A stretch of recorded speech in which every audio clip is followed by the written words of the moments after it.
ಓಂ ಯಾಂ ಮೇಧಾಂ ದೇವಗಣಾಪಿತರಶ್ಚೋಪಾಸತೆ ತಯಾ ಮಾಮಧ್ಯಮೇಧಯಾಗ್ನೇ ಮೇಧಾವಿನಂ ಕುರು. ನನ್ನ ಸಮಸ್ತ ಪ್ರೀತಿಯ ಬಂಧು ಭಗಿನಿಯರಿಗೆ ಡಾಕ್ಟರ್ ಸುಕುಮಾರ ಶಾಸ್ತ್ರಿ ಮಾಡುವ ವಂದನೆಗಳು. ಬಂಧುಗಳೇ, ಅಥರ್ವವೇದ ಹೇಳುತ್ತದೆ, ಮಾತಾ ಭೂಮಿ ಪುತ್ರೋಹಂ ಪೃಥಿವ್ಯಾಹ. ಈ ಭೂಮಿ ನಮ್ಮ ಮಾತೆ, ನಾವು ಪೃಥ್ವಿಯ ಪುತ್ರರು. ಬಂಧುಗಳೇ, ಒಂದೇ ಮಾತರಂ ಗೀತೆಗೆ 150 ವರ್ಷಗಳಾಗಿವೆ. ಈ 150 ವರ್ಷಗಳ ಮೊದಲು ಒಂದೇ ಮಾತರಂ ಭಾರತದ ಸ್ವತಂತ್ರತಾ ಸಂಗ್ರಾಮದಲ್ಲಿ ರಣಕಹಳೆಯನ್ನೇ ಊದಿತು. ಪ್ರತಿಯೊಬ್ಬ ಭಾರತೀಯನಲ್ಲಿ ಒಂದು ಪ್ರಾಣಶಕ್ತಿಯನ್ನು ಕೊಟ್ಟಿತು. ಆದರೆ ಇವತ್ತಿನ ದಿವಸ ಒಂದೇ ಮಾತರಂಗೆ ಎಷ್ಟು ಮಹತ್ವವನ್ನು ಕೊಡಬೇಕಿತ್ತೋ ಅಷ್ಟನ್ನು ಕೊಡಲಾಗುವುದಿಲ್ಲ. ಜನಗಣಮನ ರಾಷ್ಟ್ರಗೀತೆಯಾಗಿತು. ಬಂಧುಗಳೇ, ಒಂದು ಮಾತನ್ನು ನಾನು ನಿಮಗೆ ಹೇಳಲು ಅಪೇಕ್ಷಿಸುತ್ತೇನೆ. ಇದು ನನ್ನ ಮಾತಲ್ಲ. ತಾರಿಕ್ ಪಥೇ ಬಹಳ ದೊಡ್ಡ ವಿದ್ವಾಂಸರು. ಮೊದಲು ಪಾಕಿಸ್ತಾನದಲ್ಲಿ ಇದ್ದವರು, ಆಮೇಲೆ ಅವರು ಕೆನಡಾಕ್ಕೆ ಹೋದರು. ಅವರು ಬಹಳ ಸುಂದರವಾದ ಒಂದು ಮಾತನ್ನು ಹೇಳಿದರು. कुछ लोग औरतों को खेत समझते हैं और जो ऐसे समझने वालों को माँ लफ्ज़ की कोई अहमियत नहीं होती है. और मैं दुनिया को आगाह करना चाहता हूँ कि ऐसे लोगों से ही दुनिया तबाह हो जाएगी. वेद कहता है, माता भूमि पुत्रो हम पृथिव्याः. लेकिन केवल कहने से और मानने से ये नहीं हो चल सकता.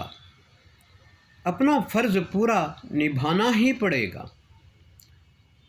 कुछ लोग मुझे मुसलमान समझते हैं, कहते हैं, लेकिन मैं पहले इंसान हूँ और मैं मानता हूँ धरती मेरी माँ है और अपनी माँ से मैं मोहब्बत करता हूँ.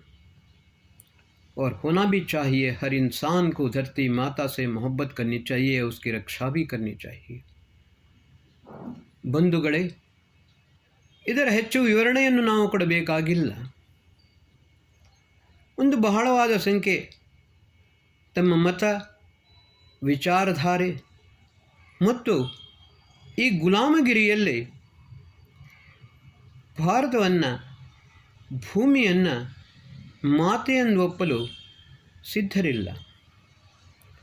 ಬಂಧುಗಳೇ, ನಾವು ನಮ್ಮ ದೇಶವನ್ನು ಪೂರ್ಣ ಸ್ವತಂತ್ರವನ್ನಾಗಿ ಮಾಡಬೇಕಾದರೆ ಮತ್ತು ಈ ಗುಲಾಮಗಿರಿಯನ್ನು ಸಂಪೂರ್ಣವಾಗಿ ನಷ್ಟ ಮಾಡಬೇಕಾದರೆ, ನಮ್ಮ ಮನಸ್ಸಿನಿಂದಲೂ ಕೂಡ ಈ ಗುಲಾಮಗಿರಿಯು ಇರಬಾರದಾದರೆ ನಾವು ಒಂದೇ ಮಾತರಮನ್ನು ರಾಷ್ಟ್ರಗೀತೆಯನ್ನಾಗಿ ಮಾಡಬೇಕು.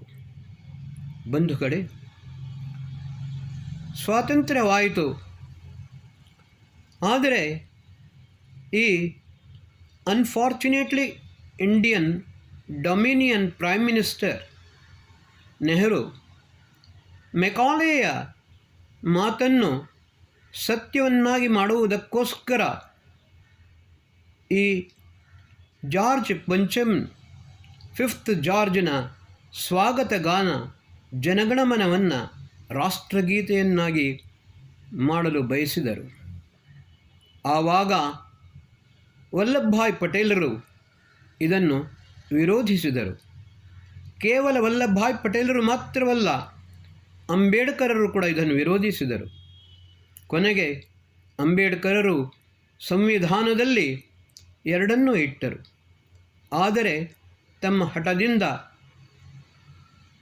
ಈ ಜನಗಣಮನವನ್ನು ರಾಷ್ಟ್ರಗೀತೆಯನ್ನಾಗಿ ಮಾಡಿ ಒಂದೇ ಮಾತರಮನ್ನು ರಾಷ್ಟ್ರಗಾನ ಎಂದು ಹೇಳಿದರು. ಬಂಧುಗಳೇ, ನಾವು ಇದನ್ನು ಸರಿಯಾಗಿ ಅರ್ಥ ಮಾಡಿಕೊಳ್ಳಬೇಕು. 150 ವರ್ಷಗಳಾಗಿವೆ.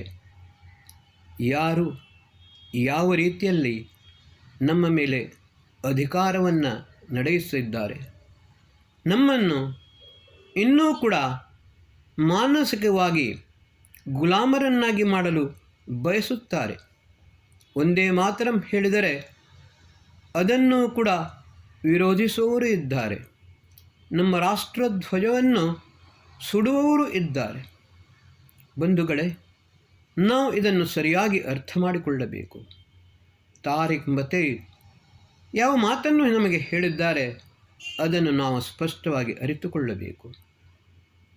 ನಾವು ಒಂದೇ ಮಾತರಂ, ವಂದೇ ಮಾತರಂ, ವಂದೇ ಮಾತರಂ, ಸುಜಲಾಂ ಸುಫಲಾಂ ಮಲಯಜ ಶೀತಲಾಂ ಸಸ್ಯಶ್ಯಾಮಲಾಂ ಮಾತರಂ, ವಂದೇ ಮಾತರಂ.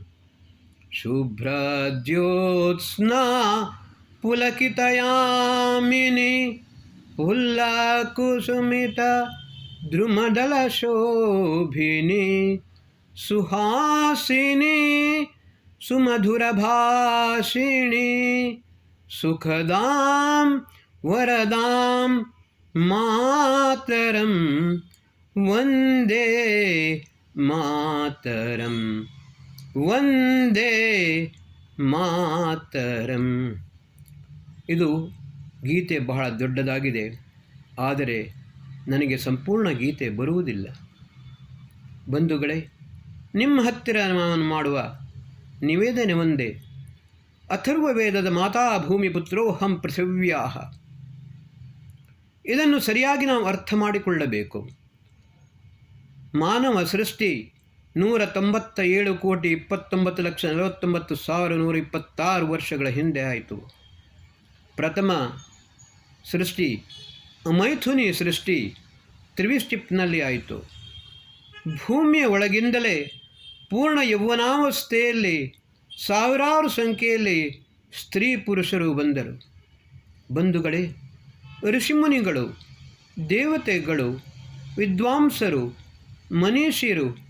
ಮನೀಷಿಗಳು ಎಲ್ಲರೂ ಕೂಡ ಭೂಮಿಯಿಂದಲೇ ಹೊರಗೆ ಬಂದರು. ಅದರ ನಂತರ ಮೈಥುನಿ ಸೃಷ್ಟಿಯಾಯಿತು. ಆಮೇಲೆ ನಮಗೆ ಆ ಸಮಯದ ಸಾಕ್ಷಾತ್ಕೃತ ಧರ್ಮಾಣ ಋಷಯೋ ಬಭೂ. ಆ ಸಾಕ್ಷಾತ್ಕೃತ ಧರ್ಮ ಋಷಿಗಳಿಂದ ನಮಗೆ ವೇದಗಳು ಪ್ರಾಪ್ತವಾದವು. ಆಮೇಲೆ ಆದಿಗುರು ಬ್ರಹ್ಮನಿಂದ ನಮಗೆ ಆ ಜ್ಞಾನ ಗುರು ಪರಂಪರೆ ಮುಂದುವರೆದು ನಮಗೆ ಜ್ಞಾನವು ಪ್ರಾಪ್ತವಾಯಿತು. ಈ ಅದ್ಭುತವಾದ ವೇದಜ್ಞಾನ ಸಂಪೂರ್ಣ ವಿಶ್ವಕ್ಕೆ ಪಸರಿಸಿತು. ಆದರೆ ಇವತ್ತಿನ ದಿವಸ ಯಾರು ಜನ್ಮವನ್ನು ನಮಗೆ ಕೊಟ್ಟಿದ್ದಾರೆ, ಆ ಭೂಮಾತೆ ನಮ್ಮನ್ನು ಪಾಲಿಸುತ್ತದೆ, ಪೋಷಿಸುತ್ತದೆ, ರಕ್ಷಿಸುತ್ತದೆ. ನಾನು ಹಿಂದಿನ ಎಪಿಸೋಡ್ನಲ್ಲಿ ಹೇಳಿದ ಹಾಗೆ ಪೃಥ್ವಿ, ಅಪ್, ತೇಜ್, ವಾಯು, ಆಕಾಶ್ ಈ ಪಂಚತತ್ವಗಳ ಎಲ್ಲ ಗುಣಗಳು ಕೂಡ ಭೂಮಾತೆಯಲ್ಲಿದೆ. ಆ ಭೂಮಾತೆಯೇ ನಿಜವಾದ ನಮಗೆ ಮಾತೆ ಆಗಿದ್ದಾಳೆ. ಆದ ಕಾರಣ ನಾವು ಭೂಮಿಯನ್ನು ಮಾತೆ, ತಾಯಿ ಎಂದು ಹೇಳುತ್ತೇವೆ. ಅದಕ್ಕೋಸ್ಕರ ಯಾರು ವಿರೋಧಿಸುತ್ತಾರೆ ಅವರು ಮಾತೆಯ ಶಬ್ದಕ್ಕೆ ತಾರೀಖ್ ಪತ್ತೆ ಹೇಳಿದಾಗೆ माँ शब्द के लफ्ज़ में उनको कोई अहमियत नहीं है. ಅವರಿಗೆ ತಾಯಿಯಲ್ಲಿ ಯಾವ ಮಹತ್ವವೂ ಇಲ್ಲ. ಎಲ್ಲ ಮಹಿಳೆಯರು ಒಂದೇ. ಅದನ್ನು ನಾವು ವಿರೋಧಿಸಬೇಕು. ಆಮೇಲೆ ಎಲ್ಲಕ್ಕಿಂತ ಹೆಚ್ಚಾಗಿ ನಾವು ಒಂದೇ ಮಾತರಂ ಇದನ್ನು ರಾಷ್ಟ್ರಗೀತೆಯನ್ನಾಗಿ ಮಾಡಬೇಕು. ಇದರಿಂದಾಗಲೇ ನಮ್ಮ ರಾಷ್ಟ್ರವು ಸಂಘಟಿತವಾಗಲು ಸಾಧ್ಯವಿದೆ.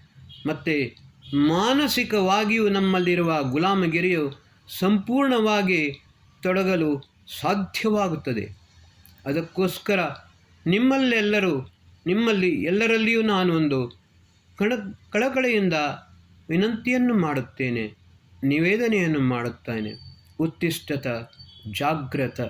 ಎಲ್ಲರೂ ಎದ್ದೇಳಿರಿ, ಜಾಗೃತರಾಗಿರಿ, ಮುನ್ನಡೆಯಿರಿ, ಈ ರಾಷ್ಟ್ರದ ರಕ್ಷಣೆಯನ್ನು ಮಾಡಿರಿ. ಒಂದೇ ಮಾತರಂ. ಇದು ನಮ್ಮ ರಾಷ್ಟ್ರಗೀತೆಯಾಗಲಿ. ಇದೇ ನಮ್ಮ ರಾಷ್ಟ್ರದ ಪ್ರಾಣ. ಇದನ್ನು ನಾವು ಸರಿಯಾಗಿ ಅರ್ಥ ಮಾಡಿಕೊಳ್ಳಬೇಕು. ಸ್ವತಂತ್ರತಾ ಸಂಗ್ರಾಮದಲ್ಲಿ ನಮಗೆ ಪ್ರಾಣಶಕ್ತಿಯನ್ನು ನೀಡಿದಂತಹ ಬಂಕಿಮ್ ಚಂದ್ರ ಚಟರ್ಜಿಯವರು ಬರೆದಂತಹ ಈ ದಿವ್ಯವಾದ ಗೀತೆ, ಇದನ್ನು ರಾಷ್ಟ್ರಗೀತೆಯನ್ನಾಗಿ ಮಾಡುವಂತೆ ನಾವು ಸರ್ಕಾರವನ್ನು ಒತ್ತಾಯಿಸಬೇಕು. ಈ ನನ್ನ ಎಪಿಸೋಡನ್ನು ಅತ್ಯಧಿಕ ಸಂಖ್ಯೆಯಲ್ಲಿ ಶೇರ್ ಮಾಡಿ, ಲೈಕ್ ಮಾಡಿ, ಆಮೇಲೆ ಸಬ್ಸ್ಕ್ರೈಬ್ ಮಾಡಿ. ಬಹಳ ಬೇಗ ಈ ಪಂಚಮ ಜಾರ್ಜ್ ಫಿಫ್ತಿನ ಸ್ವಾಗತ ಗಾನ, ಇದು ಗುಲಾಮಗಿರಿಯ ಸಂಕೇತ, ಇದು ಸಂಪೂರ್ಣವಾಗಿ ತೊಲಗಲಿ ಮತ್ತು ವಂದೇ ಮಾತರಂ ಇದು ರಾಷ್ಟ್ರಗೀತೆಯಾಗಲಿ. ಇದೇ ನಿಮ್ಮಲ್ಲಿ ಕಳಕಳಿಯ ವಿನಂತಿ. ಓಂ ಶಾಂತಿ.